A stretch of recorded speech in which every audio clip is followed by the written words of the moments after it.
الله أكبر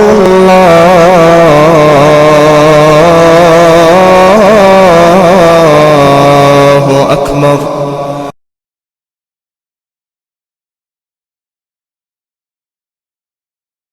بسم الله الرحمن الرحيم. الحمد لله رب العالمين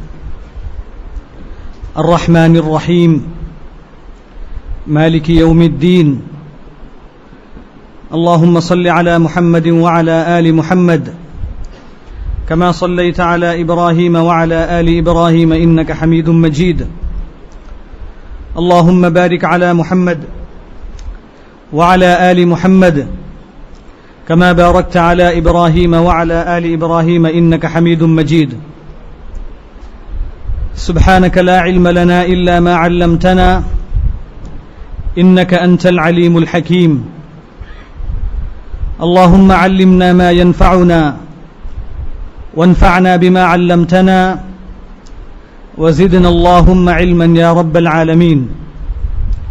اللهم اجعل ما علمتنا حجة لنا لا حجة علينا برحمتك يا أرحم الراحمين. أما بعد، محترم حاضرین،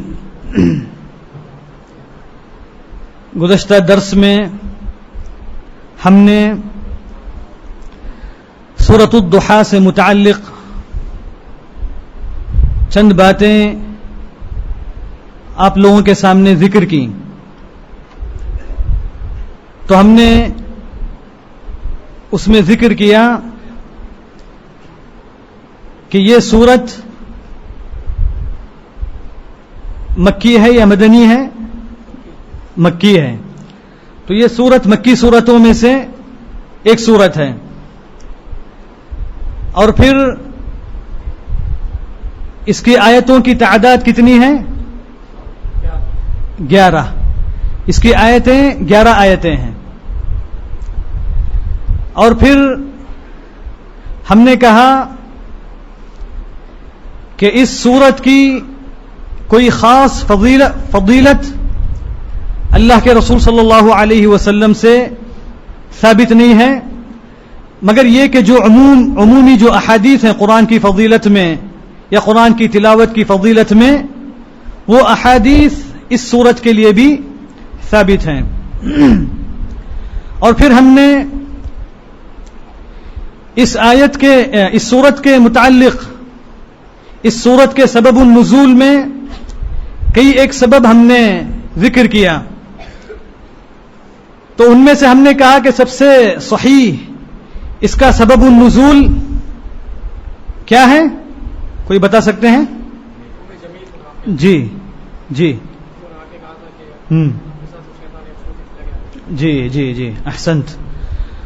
تو ہم نے کہا کہ ام جمیل جو ابو لہب کی بیوی تھی، اس نے کہا کہ جب اللہ کے رسول صلی اللہ علیہ وسلم سے وحی رک گئی، یعنی اس سورت کے نزول کا سبب یہ ہے کہ اللہ کے رسول صلی اللہ علیہ وسلم سے وحی منقطع ہو گئی، وحی رک گئی، جس کی وجہ سے اللہ کے رسول صلی اللہ علیہ وسلم نے 2 یا 3 راتیں قیام نہیں کیا اور قرآن کی تلاوت نہیں کی.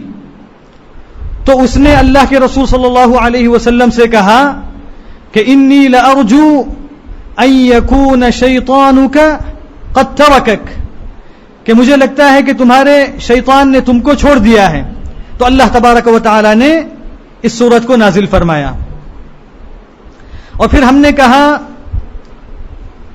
کہ قرآن کو صحابہ کرام نے اور اللہ کے رسول صلی اللہ علیہ وسلم نے مختلف حصوں میں تقسیم کیا تھا، جس کو ہم لوگ منزل کہتے ہیں، منزل کہتے ہیں. ان کی تعداد کتنی ہے؟ 7 منزلیں ہیں. اور اس میں آخری منزل کہاں سے شروع ہوتی ہے؟ ہاں، اس کو کیا کہا جاتا ہے؟ مفصل کہا جاتا ہے. تو اس مفصل کی 3 قسمیں ہم نے ذکر کی تھیں. تو وہ کیا ہیں؟ جی ہاں، اس کو کیا کہا جاتا ہے؟ مطلب سورۃ قاف یا حجرات سے لے کر نبا تک اس مفصل کے حصے کو کیا کہا جاتا ہے؟ کون بتا سکتے ہیں؟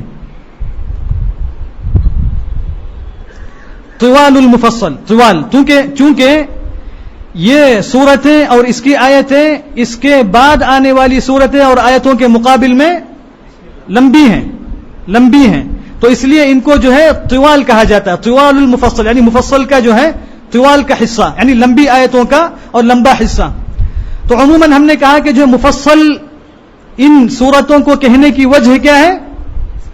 ہاں، اس کے اندر جو ہے ان صورتوں میں بسم اللہ کا زیادہ فصل ہونے کی وجہ سے، چونکہ سورت جلدی ختم ہو جاتی ہے اور زیادہ بسم اللہ ان صورتوں کے درمیان ہے، تو اس لیے ان کو مفصل کہا گیا۔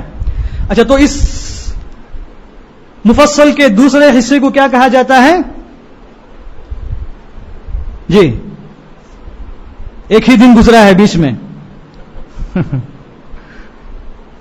اوساط المفصل، اوساط یعنی درمیانی حصہ، یعنی مفصل کا جو ہے درمیانہ حصہ، جس کو جو ہے اوساط المفصل کہا جاتا ہے۔ اور یہ کہاں سے کہاں تک ہے؟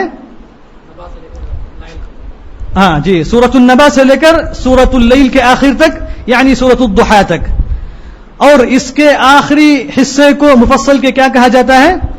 قصار المفصل، یعنی چونکہ جو ہے اس کی صورتیں ان دونوں جو مفصل کے حصے گزرے ہیں اس کے مقابل میں یہ صورتیں چھوٹی ہیں، تو اس لیے ان کو جو ہے قصار المفصل جو ہے کہا جاتا ہے۔ اور پھر یہ شروع ہوتا ہے سورۃ الضحیٰ سے سورۃ الناس تک، تو یہ جو ہے مفصل کی تقسیم ہے۔ تو یہ اس سورت کا سبب النزول، جیسا کہ ہم نے ذکر کیا کہ اللہ کے رسول صلی اللہ علیہ وسلم سے وحی کے منقطع ہونے کا سبب ہے، یعنی اللہ کے رسول صلی اللہ علیہ وسلم سے وحی جو ہے منقطع ہو گئی، یعنی وحی رک گئی۔ یعنی ذرا سوچ کے دیکھیے کہ اللہ کے رسول صلی اللہ علیہ وسلم کو اللہ تبارک و تعالی نے اختیار کیا نبوت کے لیے اور رسالت کے لیے، اور پھر اس یعنی عرب کے لیے اور پھر پوری دنیا کو یہ پیغام سنانے کے لیے اللہ تبارک و تعالی نے اللہ کے رسول صلی اللہ علیہ وسلم کا انتخاب کیا، اور پھر اللہ کے رسول صلی اللہ علیہ وسلم سے وحی رک گئی۔ تو اس سے بڑھ کر کیا پریشانی ہو سکتی ہے اللہ کے رسول صلی اللہ علیہ وسلم کے لیے کہ اللہ کے رسول صلی اللہ علیہ وسلم پر وحی نازل ہو اور پھر اچانک اللہ کے رسول صلی اللہ علیہ وسلم سے وحی رک جائے۔ تو اس سے بڑھ کر اللہ کے رسول صلی اللہ علیہ وسلم کے لیے کوئی پریشانی نہیں تھی۔ کیونکہ یہ قرآن اللہ کے رسول صلی اللہ علیہ وسلم کے لیے سب کچھ تھا۔ اللہ تبارک و تعالی سے تعلق جبریل علیہ الصلاۃ والسلام کے ذریعے یہ اللہ کے رسول صلی اللہ علیہ وسلم کے لیے سب سے بڑی دنیا کی نعمت تھی۔ تو جب یہ منقطع ہو جائے اللہ کے رسول صلی اللہ علیہ وسلم سے، تو یہ اللہ کے رسول صلی اللہ علیہ وسلم سے کافی، اللہ کے رسول صلی اللہ علیہ وسلم کے لیے کافی پریشان کرنے والی حالت تھی۔ تو اس کا سبب یہ ہے کہ اللہ کے رسول صلی اللہ علیہ وسلم سے وحی منقطع ہو گئی۔ اب علماء کے درمیان اختلاف ہے کہ اللہ کے رسول صلی اللہ علیہ وسلم سے وحی کتنی مرتبہ منقطع ہوئی، وحی کتنی مرتبہ جو رکی اللہ کے رسول صلی اللہ علیہ وسلم سے، اور اس کی حکمت کیا ہے۔ یعنی اللہ تبارک و تعالی نے جو بھی اللہ کے رسول صلی اللہ علیہ وسلم کے ساتھ کیا اس میں بڑی حکمتیں ہیں، اس کے اندر بڑی اللہ تبارک و تعالی کی حکمتیں ہیں۔ تو بعض علماء نے کہا کہ یہ 2 مرتبہ ہے، اور بعض لوگوں نے کہا کہ 3 مرتبہ ہے۔ تو سب سے پہلے ہم کو معلوم ہے کہ جب اللہ کے رسول صلی اللہ علیہ وسلم پر پہلی وحی نازل ہوئی تو کیا نازل ہوا اللہ کے رسول صلی اللہ علیہ وسلم پر؟ سورۃ العلق کی جو شروع کی آیتیں ہیں 5 آیتیں ہیں، بسم اللہ الرحمن الرحیم کے بعد اقرأ بسم ربک الذی خلق خلق الانسان من علق، تو یہ آیتیں اللہ کے رسول صلی اللہ علیہ وسلم پر نازل ہوئی۔ تو یہ 5 آیتیں نازل ہوئی، پھر اس کے بعد وحی منقطع ہو گئی اللہ کے رسول صلی اللہ علیہ وسلم سے۔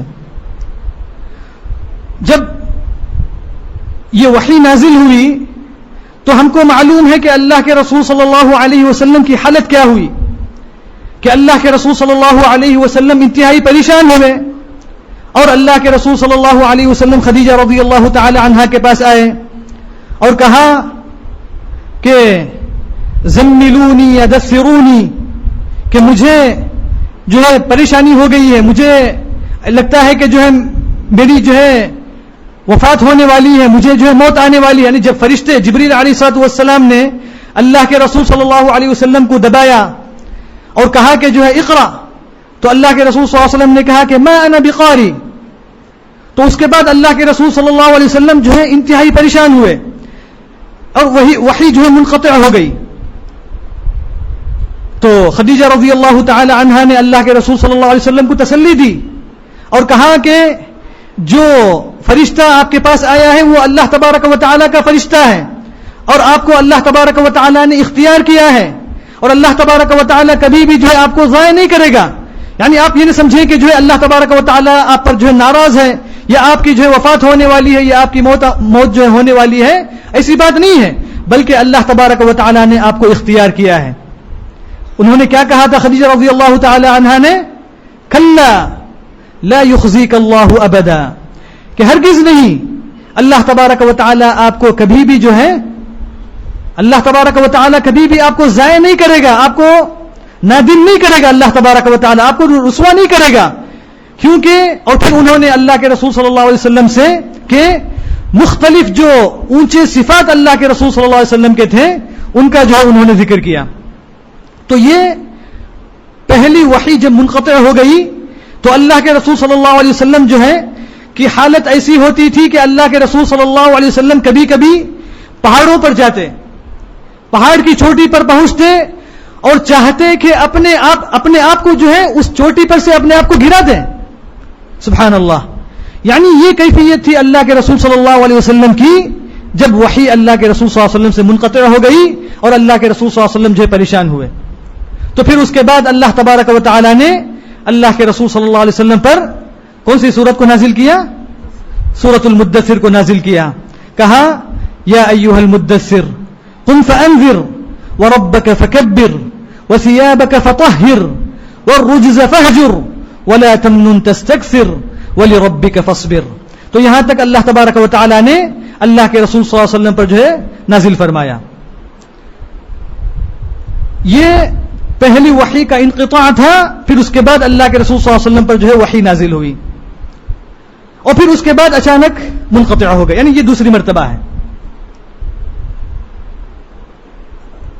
اس میں اختلاف ہے مفسرین کا کہ کتنے دن اللہ کے رسول صلی اللہ علیہ وسلم پر جو ہے وحی منقطع رہی.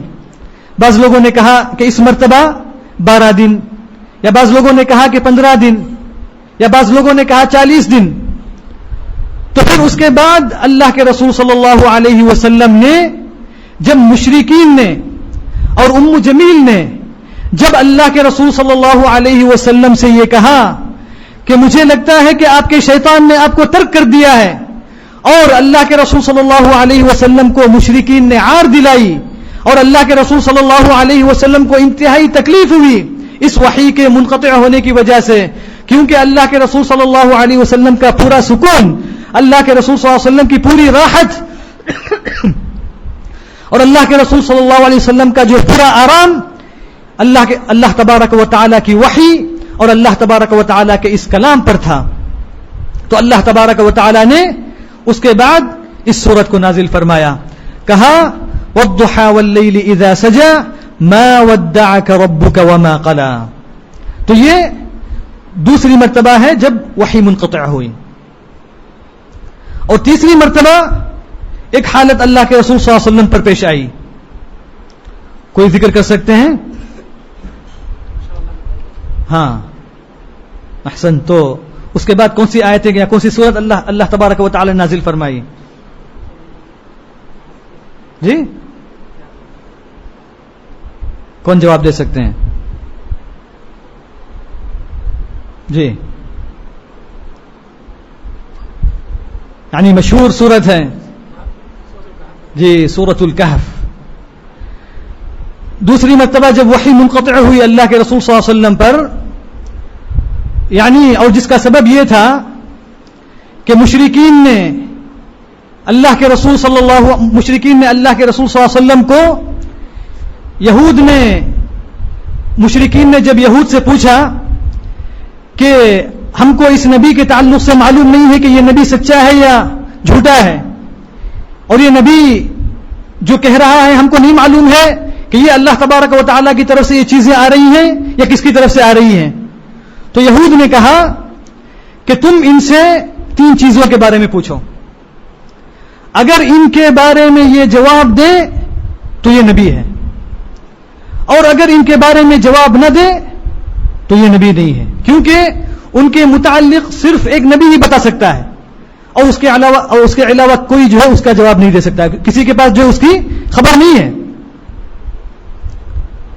تو انہوں نے اللہ کے رسول صلی اللہ علیہ وسلم سے اصحاب الکہف کے بارے میں پوچھا، اصحاب الکہف، اور دوسرا کس کے بارے میں پوچھا؟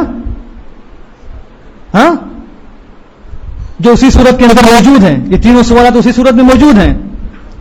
جی جی زور سے نہیں، وہ تو دوسرا قصہ ہے، ذو القرنین، وَيَسْأَلُونَكَ عَنْ ذِي الْقَرْنَيْنِ، اور پھر تیسری چیز جو ذو القرنین سے پہلے ہے، نہیں جی نہیں نہیں نہیں نہیں نہیں نہیں، بلکہ جو ہے یہ 2 چیزیں سورۃ الکہف میں موجود ہیں، اور تیسری چیز اس سے پہلی والی سورت میں موجود ہے جو سورہ بنی اسرائیل ہے، سورۃ بنی اسرائیل میں موجود ہے، وہ کیا ہے؟ روح کے متعلق، روح، وَيَسْأَلُونَكَ عَنِ الرُّوحِ۔ تو یہ 3 سوالات یہود نے کہا مشرکین سے کہ تم ان کو پوچھو، نبی صلی اللہ علیہ وسلم سے پوچھیں۔ تو اللہ کے رسول صلی اللہ علیہ وسلم سے جب پوچھا گیا تو اللہ کے رسول صلی اللہ علیہ وسلم نے کہا کہ انا اخبرکم غدا، کہ میں تم کو کل بتلاؤں گا، مگر اللہ کے رسول صلی اللہ علیہ وسلم نے انشاءاللہ نہیں کہا، انشاءاللہ نہیں کہا، تو اللہ تبارک و تعالی نے وحی کو منقطع کر دیا، اور اس وقت مدت پورے 1 مہینے کی تھی۔ پورے 1 مہینے کے بعد اللہ تبارک و تعالی نے اللہ کے رسول صلی اللہ علیہ وسلم پر سورۃ الکہف کو نازل کیا، الحمدللہ الذی انزل علی عبده الکتاب ولم یجعل له عوجا۔ تو یہ 3 وحی کے منقطع ہونے کے احوال ہیں۔ اب اس کے بعد دوسرے انقطاع، دوسری مرتبہ جب وحی منقطع ہوئی اللہ کے رسول صلی اللہ علیہ وسلم پر، تو ہم نے کہا کہ سورۃ الضحیٰ اللہ کے رسول صلی اللہ علیہ وسلم پر نازل ہوئی۔ جب یہ سورت اللہ کے رسول صلی اللہ علیہ وسلم پر نازل ہوئی، اور اس سورت کے اندر اللہ تبارک و تعالی نے جو اللہ کے رسول صلی اللہ علیہ وسلم پر اللہ تبارک و تعالی کے جو انعامات ہیں اور اللہ تبارک و تعالی کے جو احسانات ہیں اللہ کے رسول صلی اللہ علیہ وسلم پر، اور جن احسانات کا اللہ تبارک و تعالی نے اللہ کے رسول صلی اللہ علیہ وسلم پر کیا ہے، ان کا ذکر کیا ہے اس سورت کے اندر، تو جب یہ سورت نازل ہوئی اللہ کے رسول صلی اللہ علیہ وسلم پر، تو اللہ کے رسول صلی اللہ علیہ وسلم نے خوشی سے اور اللہ تبارک و تعالی کی اس نعمت پر اللہ کے رسول صلی اللہ علیہ وسلم نے تکبیر کہا، اللہ کے رسول صلی اللہ علیہ وسلم نے اللہ اکبر کہا، یعنی اس عظیم نعمت پر جو وحی کے منقطع ہونے پر اللہ تبارک و تعالی نے اللہ کے رسول صلی اللہ علیہ وسلم پر جو یہ سورت نازل ہوئی، اس کے شکر پر اللہ تبارک و تعالی اللہ کے رسول صلی اللہ علیہ وسلم نے تکبیر کہا اور اللہ اکبر کہا، جو کہ ہم نے کہا کہ یہ سنت ہے اللہ کے رسول صلی اللہ علیہ وسلم سے، کہ جس کو ابو الحسن البزی رحمہ اللہ تعالی المقری، جنہوں نے عبداللہ بن کثیر سے اس کی روایت کی ہے کہ مجاہد رحمہ اللہ تعالی نے ابن عباس سے، اور ابن عباس نے ابی بن کعب سے، اور ابی بن کعب نے اللہ کے رسول صلی اللہ علیہ وسلم سے اس سورت کے بعد اس سورت کے شروع میں اور اس سورت کے بعد میں جو ہے تکبیر جو ہے پڑھی ہے. تو یہ اس کا جو ہے سبب ہے, یعنی اس تکبیر کا سبب کیا ہے؟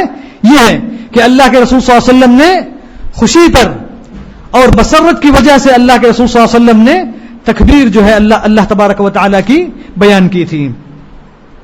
تو اللہ تبارک و تعالی نے کہا والضحى, اور قسم ہے چاشت کی. والضحى الضحى, تو اللہ تبارک و تعالی نے اس سورت کو شروع کیا قسم سے کہ قسم ہے چاشت کی, اس مبارک وقت کی جو دن کا پہلا وقت ہے. دن کا جو پہلا وقت ہے جب سورج طلوع ہوتا ہے تو اس سورج کے طلوع ہونے کے بعد کے وقت کو الضحى کہا جاتا ہے. الضحى, تو اللہ تبارک و تعالی نے اس کی قسم کھائی ہے کہ الضحى والضحى, کہ قسم ہے چاشت کے وقت کی. تو اللہ تبارک و تعالی نے قرآن کے اندر مختلف مخلوقات کی جو ہے قسم کھائی ہے, یہاں تک کہ اللہ تبارک و تعالی نے خود اپنے ذات کی قسم کھائی ہے. اللہ تبارک و تعالی نے خود اپنے ذات کی قسم کھائی ہے. جیسے اللہ تبارک و تعالی نے کہا فَوَرَبِّكَ لَنَسْأَلَنَّهُمْ أَجْمَعِينَ. فَوَرَبِّكَ یعنی تمہارے رب کی قسم, تمہارے رب کی قسم. تو اللہ تبارک و تعالی نے اپنے ذات کی قسم کھائی ہے. اور اسی طرح اللہ تبارک و تعالی نے اللہ کے رسول صلی اللہ علیہ وسلم کی قسم کھائی ہے. اللہ کے رسول صلی اللہ علیہ وسلم کی عمر کی قسم کھائی ہے. کس کو وہ آیت یاد ہے؟ سورۃ الحجر کے اندر اللہ تبارک و تعالی نے اس آیت کا ذکر کیا ہے. کہا لَعَمْرُكَ إِنَّهُمْ لَفِي سَكْرَتِهِمْ يَعْمَهُونَ. لَعَمْرُكَ إِنَّهُمْ لَفِي سَكْرَتِهِمْ يَعْمَهُونَ. اور پھر اللہ تبارک و تعالی نے مختلف چیزوں کی قسم کھائی ہے. وَاللَّيْلِ وَالتِّينِ وَالضُّحَى وَالشَّمْسِ. تو اللہ تبارک و تعالی نے مختلف مخلوقات کی جو ہے قسم کھائی ہے. تو اللہ تبارک و تعالی نے جن کی بھی قسم کھائی ہے تو اس کے اندر اللہ تبارک و تعالی کی بڑی حکمتیں ہیں. اس کے اندر اللہ تبارک و تعالی کی ان مخلوقات کے اندر اللہ تبارک و تعالی نے جو قسم کھائی ہے ان کی اس کے اندر بڑائی ہے. جن مخلوقات کی بھی قسم کھائی ہے اس کی عظمت کو اللہ تبارک و تعالی نے ذکر کیا ہے مخلوقات کے لیے اور جو ہے ہمارے لیے, کہ ہم اللہ تبارک و تعالی نے جن مخلوقات کی قسم کھائی ہے ان پر غور کریں, ان کے اندر غور کریں کہ اللہ تبارک و تعالی نے ان مخلوقات کی کیوں قسم کھائی ہے.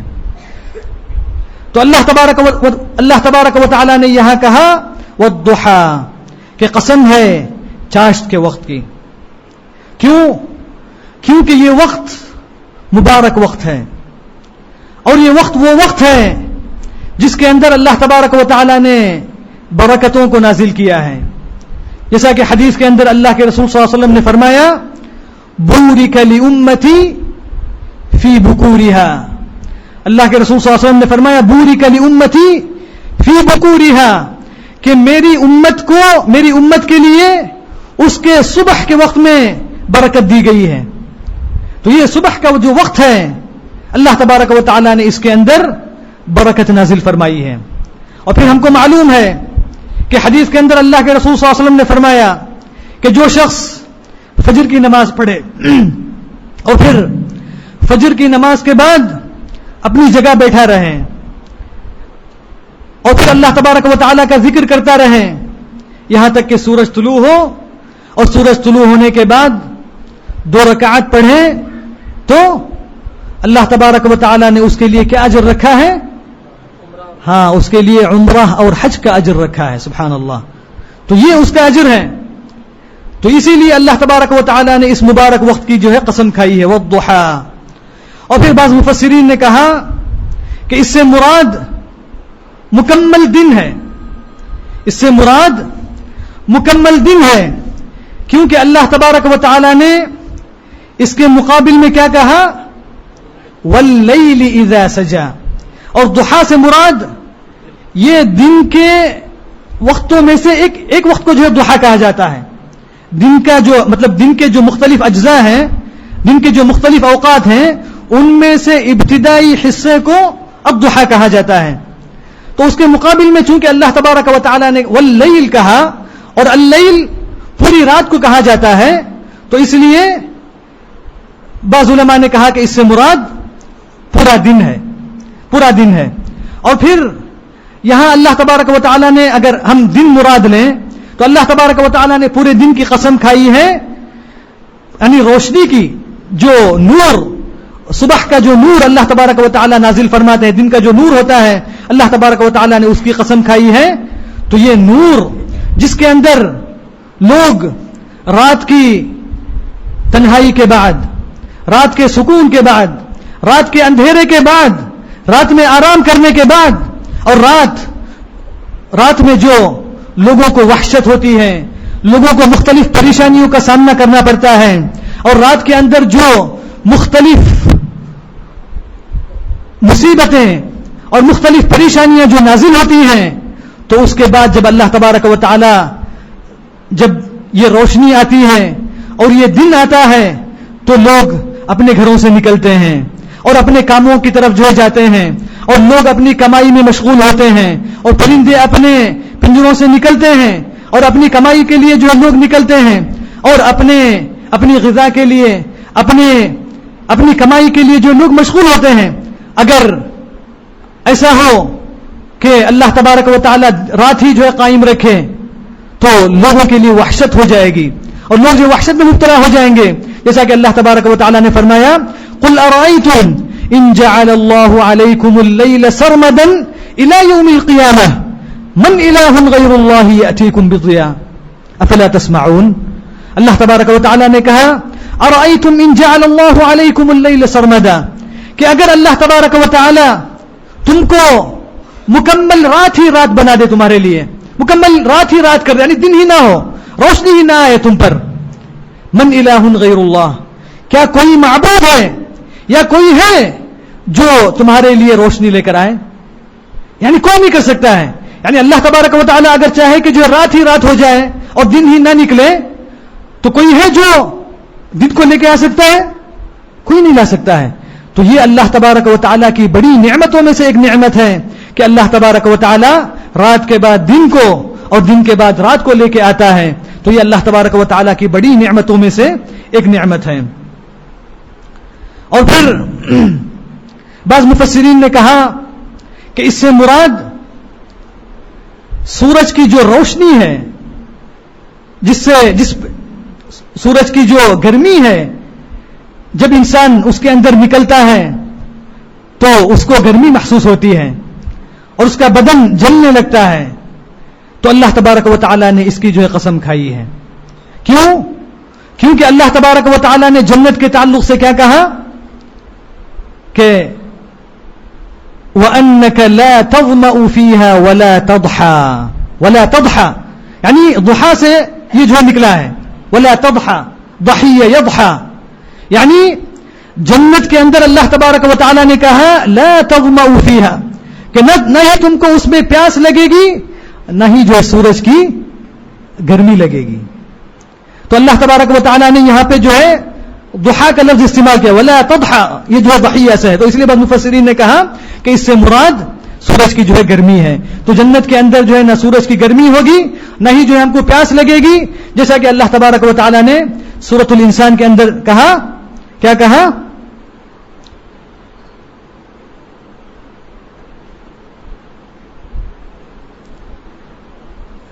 ولا زمہریرا. جی اس سے پہلے کیا ہے؟